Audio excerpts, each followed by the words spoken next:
കൂടുതൽ വാർത്തകളും വീഡിയോകളും കാണാൻ ഈ ചാനൽ സബ്സ്ക്രൈബ് ചെയ്യുക. കൂടെ ബെൽ ബട്ടൺ അമർത്തുക.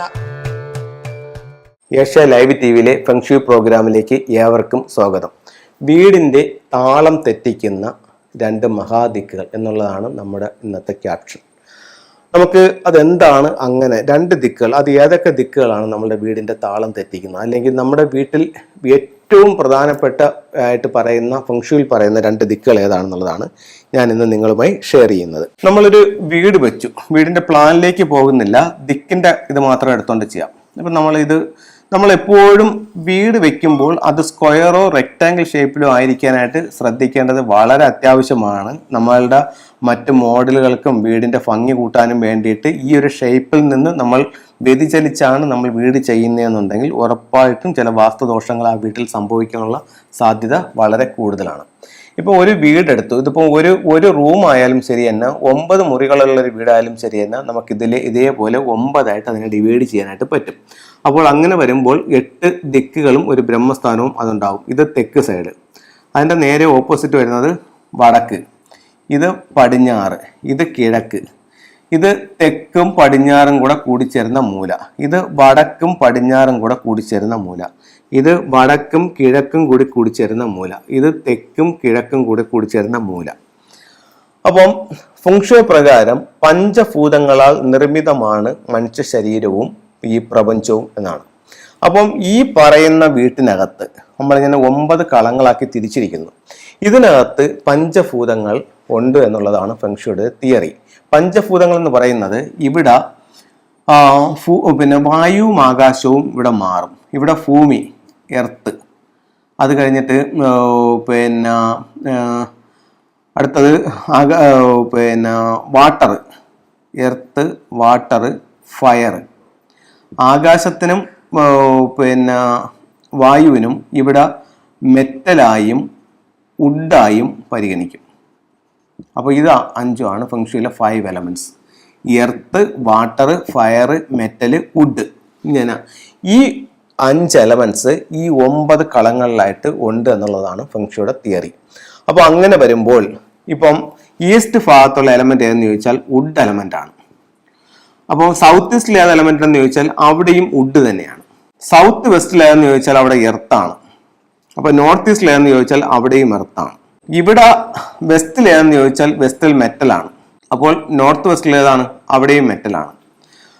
അപ്പോൾ ഈ പറയപ്പെടുന്ന എല്ലാ എലമെന്റ്സും ഒന്നിൽ കൂടുതലുണ്ട്. അതേസമയം സൗത്തിൽ വരുമ്പോൾ അവിടെ എലമെന്റ് ഫയർ എലമെന്റ് ആണ്.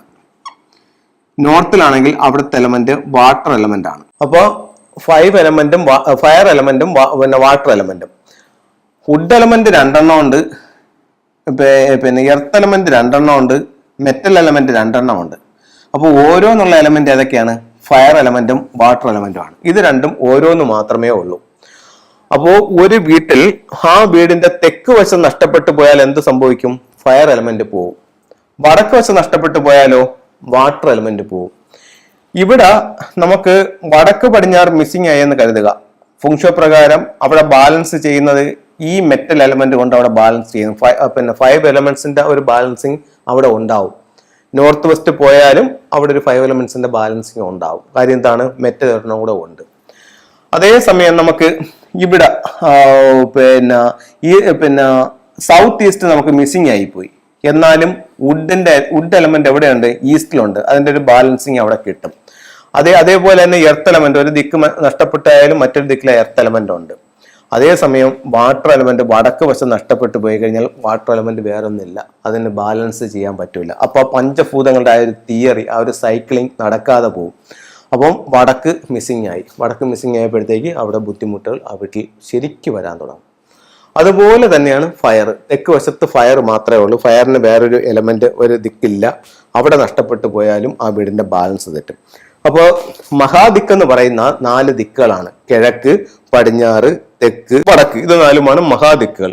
അപ്പം ഈ ദിക്കിൽ സൗത്തോ നോർത്തോ ഒരു വീട് നഷ്ടപ്പെട്ടു പോയി കഴിഞ്ഞാൽ ആ വീടിന്റെ ബാലൻസ് തെറ്റും. നമ്മളുടെ വാസ്തുവിൽ നമ്മൾ മെയിനായിട്ട് നോക്കുന്നത് കന്നിമൂല പോയിട്ടുണ്ടോ, ഈശാനകോണ് പോയിട്ടുണ്ടോ എന്നൊക്കെയാണ് മെയിനായിട്ട് നോക്കുന്നത്. പക്ഷേ ഫെങ്ഷുയിൽ സൗത്തിനും നോർത്തിനും വളരെ വളരെ വളരെ പ്രാധാന്യമുണ്ട്. ഈ ദിക്ക് നഷ്ടപ്പെട്ടു പോയി കഴിഞ്ഞാൽ ആ വീട് നല്ല സ്മൂത്തായിട്ട് മുന്നോട്ട് പോകില്ല.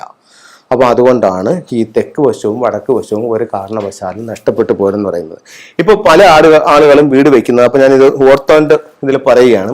ഇപ്പോൾ പല ആൾക്കാരും വീട് വെക്കുന്നതെന്ന് പറയുമ്പോഴത്തേക്ക് ഒരുപാട് പ്ലാൻ എനിക്ക് അയച്ചു തന്നിട്ടുണ്ട്.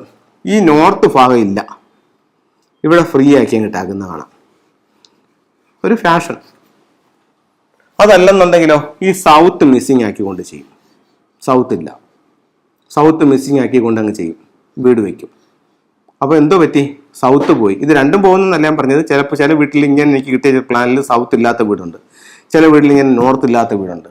ഇതിൽ ഏറ്റവും വലിയ ദോഷം കാണിച്ചു വെക്കുന്ന മറ്റൊരു കാര്യം എന്ന് പറയുന്നത്, ഈ സൗത്ത് ഇവിടെ ഇങ്ങനെ മിസ്സിങ് ആക്കിയിട്ടില്ലേ, ഇവിടെ ഇങ്ങനെ മിസ്സിങ് ആക്കി. അപ്പൊ ഞാൻ ചോദിച്ചു എന്താ അവിടെ സൗത്ത് മിസ്സിങ്? ഇവിടെ നമ്മളൊരു നല്ല ഒരു പോണ്ട് പണിയാണ് സാറേ എന്ന് പറയും. ഇവിടെ സൗത്തിൽ ഈ നഷ്ടപ്പെട്ടു പോയ ഭാഗത്ത് നല്ലൊരു പോണ്ട് പണിയാണ് എന്ന് പറയും. ഇത് ശരിയോ തെറ്റോ? ഇത് ഏത് ദിക്കാണ്? തെക്ക് വശമാണ്. തെക്ക് വശത്ത് നമുക്ക് എന്താ അവർ ചെയ്യാൻ പോണത്? പോണ്ട്. അപ്പൊ തെക്ക് വശത്തെ ഫംഗ്ഷൻ പ്രകാരം അവിടുത്തെ എലമെന്റ് ഏതാണ്? ഫയർ എലമെന്റ് ആണ്. ഫയർ ഇരിക്കേണ്ട സ്ഥലത്ത് അവർ എന്തോ കൊണ്ട് വെക്കുന്നത്? വാട്ടർ കൊണ്ട് വെക്കുന്നത്. നേരത്തെ പല പ്രോഗ്രാമിലും ഞാൻ പറഞ്ഞിട്ടുണ്ട്, തെക്ക് വശത്ത് ഒരു അക്വേറിയം വെച്ചാൽ പോലും നമ്മുടെ ജീവിതത്തെ അത് വളരെ മോശകരമായിട്ട് ബാധിക്കും. അതുകൊണ്ട് അവിടെ അത് പാടില്ല. ഇത്തരം വെക്കുന്ന വീടുകൾ വളരെയധികം ബുദ്ധിമുട്ടിലേക്ക് പോകുന്നുള്ള കാര്യത്തിൽ യാതൊരു സംശയവുമില്ല. അപ്പോൾ ഇതാണ് ആ മഹാദിക്കുകൾ. ഈ രണ്ട് ദിക്കുകൾ നഷ്ടപ്പെട്ടു പോകാതെ നിങ്ങളുടെ വീടുകൾ നിങ്ങൾ സംരക്ഷിക്കുക. നിങ്ങൾ പുതിയ വീടാണ് പ്ലാൻ ചെയ്യുന്നതെങ്കിൽ ഒരു കാരണവശാലും നോർത്തും സൗത്തും പോകാൻ പാടില്ല. എൻ്റെ അഭിപ്രായത്തിൽ 9 ദിക്ക് 8 ദിക്കും ബ്രഹ്മസ്ഥാനം നമുക്ക് കറക്റ്റ് കിട്ടണം. ഒരു സ്ഥലവും മിസ്സിങ് ആവാൻ പാടില്ല.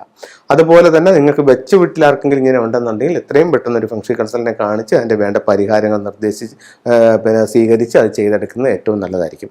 നമുക്ക് ചില ഫംഗ്ഷൻ ടൂളുകളിലേക്ക് പോവാം. ഒരു വീടിൻ്റെ വാസ്തുദോഷം മാറാനായിട്ട് 4 അനിമൽസ് നമ്മൾ ഉപയോഗിക്കുന്നുണ്ട്. വളരെ റിസൾട്ടുള്ള 4 അനിമൽസ് ആണ്. ലിവിങ് റൂമിൻ്റെ ഈസ്റ്റിൽ ഒരു 9 അടി ഹൈറ്റിൽ ഡ്രാഗണ വെക്കാം. ലിവിങ് റൂമിൻ്റെ വെസ്റ്റിൽ ഒരു 8 അടി ഹൈറ്റിൽ നമുക്ക് ടൈഗർ വയ്ക്കാം. അതിൻ്റെ സൗത്തിൽ 8 അടി ഹൈറ്റിൽ ഫീനിക്സ് വെക്കാം. അതിൻ്റെ സൗത്തിൽ അതിൻ്റെ നോർത്തിൽ 8 അടി ഹൈറ്റിൽ നമുക്ക് എന്ത് വെക്കാം? ടോട്ടോയ് വെക്കാം. അതുപോലെ പറയുന്നു, കുട്ടികൾ പഠിക്കുന്നില്ല സാറേ, നമുക്ക് പഠിക്കാൻ വേണ്ടി എന്തെങ്കിലും കാര്യം ചെയ്യാൻ പറ്റുമോ? ചെയ്യാൻ പറ്റുമല്ലോ. ഇതുപോലെ ഒരു പഗോഡ ടവർ വാങ്ങിച്ചിട്ട് അവരുടെ സ്റ്റഡി ടേബിളിന്റെ മുകളിൽ വെച്ച് കൊടുത്താൽ അവരുടെ വിദ്യാഭ്യാസപരമായിട്ട് അഭിവൃദ്ധി ഉണ്ടാവും. അതല്ലെങ്കിൽ സ്വീകരണം, ഇപ്പൊ 2 കുട്ടികളുണ്ട് അല്ലെങ്കിൽ 3 കുട്ടികളുണ്ട്, 3 പഗോഡ ടവർ വാങ്ങിക്കാൻ കാശില്ല. അങ്ങനെയാണെങ്കിൽ ഒരെണ്ണം വാങ്ങിക്കുക. വാങ്ങിച്ചിട്ട് നിങ്ങളുടെ സ്വീകരണ മുറിയുടെ വടക്ക് കിഴക്ക് ഭാഗത്ത് വെച്ചാൽ ആ എല്ലാ കുട്ടികൾക്കും, ആ വീട്ടിൽ നിന്ന് പഠിക്കുന്ന എല്ലാ കുട്ടികൾക്കും അതിന്റെ പ്രയോജനം ഉണ്ടാവും. ഇത് വൈറ്റ് സ്റ്റോൺ ആണ്. ഇത് കുട്ടികൾ ശരീരത്തെ ധരിച്ച് പഠിക്കുന്നതും എന്നിട്ട് എക്സാമിന് പോകുമ്പോൾ ഇതിട്ടുകൊണ്ട് പോകുന്നതും വിദ്യാഭ്യാസപരമായിട്ട് അഭിവൃദ്ധി ഉണ്ടാവാനായിട്ട് നല്ലൊരു ടൂളാണ്. ഇത് നമുക്ക് ചിലർ പറയുന്നുണ്ട്, നമുക്ക് എപ്പോഴും മറ്റുള്ളവരുടെ കണ്ണാണ്, നമ്മൾ എന്ത് ചെയ്താലും പിന്നെ ഇപ്പോൾ നേരത്തെ നല്ല രീതിയിൽ ഞാൻ വർക്കുകൾ ചെയ്ത് അവസാനിപ്പിക്കുമായിരുന്നു, ഇപ്പോൾ പറ്റുന്നില്ല, ഇപ്പോൾ എന്ത് ചെയ്താലും തെറ്റിപ്പോകുന്നുണ്ട് അല്ലെങ്കിൽ ശരിയാവുന്നില്ല. അപ്പോൾ ഇത്തരത്തിലുള്ള അത്തരക്കാർക്ക് ഇത്തരത്തിലുള്ള ബ്രേസ്ലെറ്റുകൾ ധരിക്കുന്നത് നല്ലതാണ്. ടർക്കിഷ് ബ്ലൂയുടെ ബ്രേസ്ലെറ്റ് ആണിത്. അത് കഴിഞ്ഞിട്ട് നമുക്ക് എപ്പോഴും ഒരു ഈശ്വരാനുഗ്രഹം കിട്ടാനായിട്ട്, ഒരു ഡിവൈൻ പ്രൊട്ടക്ഷൻ കിട്ടാനായിട്ട് അമത്തിസ്റ്റിന്റെ ലോക്കറ്റ് ധരിക്കാവുന്നതാണ്. അമത്തിസ്റ്റ്. അതുപോലെ അതിന് മദ്യപാനം, അതല്ല പിന്നെ സിഗരറ്റ് വലി, മുറുക്കുക, അങ്ങനെയുള്ള ലഹരികൾ നമുക്ക് പിന്നെ ഒഴിവാക്കണമെന്ന് പൂർണ്ണമായും അല്ലെങ്കിൽ ആത്മാർത്ഥമായും ആഗ്രഹം ഉണ്ടെന്നുണ്ടെങ്കിൽ നമുക്ക് ഇത്തരത്തിലുള്ള അമത്തിസ്റ്റിന്റെ ബ്രേസ്ലെറ്റോ മാലയോ ശരീരത്തെ ധരിക്കാവുന്നതാണ്. അതുപോലെ ഇപ്പം നമുക്ക് പലർക്കും ഇപ്പോൾ എനിക്കൊരു പെട്ടെന്നൊരു കാര്യം, ഞാനൊരു വഴിക്ക് പോകുന്നു, ആ വഴിക്ക് പോയത് കൊണ്ട് എനിക്കൊരു പ്രയോജനമുണ്ടോ അല്ലെങ്കിൽ എനിക്കത് ശരിയാകുമോ എന്ന് നോക്കാൻ നമുക്ക് പെട്ടെന്ന് ഒരു ജോത്സ്യം വയ്ക്കാനോ അല്ലെങ്കിൽ ഒന്നും വയ്ക്കാൻ പറ്റുന്നില്ല. അപ്പോൾ നമുക്ക് തന്നെ അതിനെ പറ്റിയൊന്ന് അറിയാൻ, അതിനെപ്പറ്റി നോക്കാനായിട്ട് ഇത്തരത്തിലുള്ള ഒരു പെൻഡുലം എടുക്കുക. ഇത്തരത്തിലുള്ള ഒരു പെൻഡുലം വാങ്ങിക്കുക.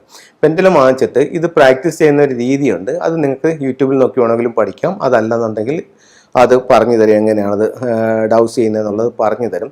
ഇത് നിങ്ങൾ ഒത്തിരി നാൾ പ്രാക്ടീസ് ചെയ്യുമ്പോഴത്തേക്കും നിങ്ങൾ ഇതുമായിട്ട് അതിൻ്റെ കറക്റ്റ് ഒരു മെത്തേഡിലേക്ക് വരും. അപ്പോൾ നിങ്ങൾക്ക് ചോദിക്കാം, ഞാനിപ്പോൾ നാളെ ഇന്ന ആവശ്യത്തിനായിട്ട് കൊല്ലത്തേക്ക് പോകുന്നുണ്ടോ, അപ്പോൾ അതിൻ്റെ എനിക്ക് പ്രയോജനമുണ്ടോ, അല്ലെങ്കിൽ എൻ്റെ ഈ യാത്ര കൊണ്ട് എനിക്ക് നേട്ടമുണ്ടോ എന്ന് പെൻഡുലത്തോട് ചോദിക്കാം. കൃത്യമായിട്ടുള്ളൊരു മറുപടി നിങ്ങൾക്ക് അതിന് കിട്ടും. നിങ്ങളുടെ മനസ്സ് നിഷ്പക്ഷമായിരിക്കണം. അപ്പോൾ എനിക്കവിടെ പോകണം, അതുകൊണ്ട് എനിക്ക് അവിടെ പോകണം എന്നുള്ളൊരു മനസ്സോടുകൂടി ചോദിച്ചാൽ പോകണമെന്നേ പെൻഡുലം കാണിക്കത്തുള്ളൂ. പോയാൽ എനിക്കത് റിസൾട്ട് ഉണ്ടാകുമോ, അപ്പോൾ അത് കൊള്ളാമോ, ഇത് എന്തായാലും പെൻഡുലം പറയുന്നത് നിങ്ങളത് സ്വീകരിക്കാൻ തയ്യാറാണ്. ആ രീതിയിൽ നിങ്ങളത് ചോദിച്ചാൽ കൃത്യമായിട്ടും പെൻഡുലം നിങ്ങൾക്കതൊരു വലിയ വഴികാട്ടിയായി തീരുന്നതായിരിക്കും. ഇത് എല്ലാവരും ഒരു പെൻഡുലം സൂക്ഷിക്കുന്നത് ഇത് വളരെ നല്ല റിസൾട്ടുള്ള സാധനമാണ്. ഓക്കെ, അപ്പോൾ ഇത്തരത്തിലുള്ള ഓരോ ചിത്രങ്ങളും രൂപങ്ങളും നിങ്ങളുടെ ജീവിതത്തിൽ വലിയ മാറ്റങ്ങൾ ഉണ്ടാവട്ടെ എന്ന് പ്രാർത്ഥിച്ചുകൊണ്ട് നിർത്തുന്നു. നന്ദി, നമസ്കാരം.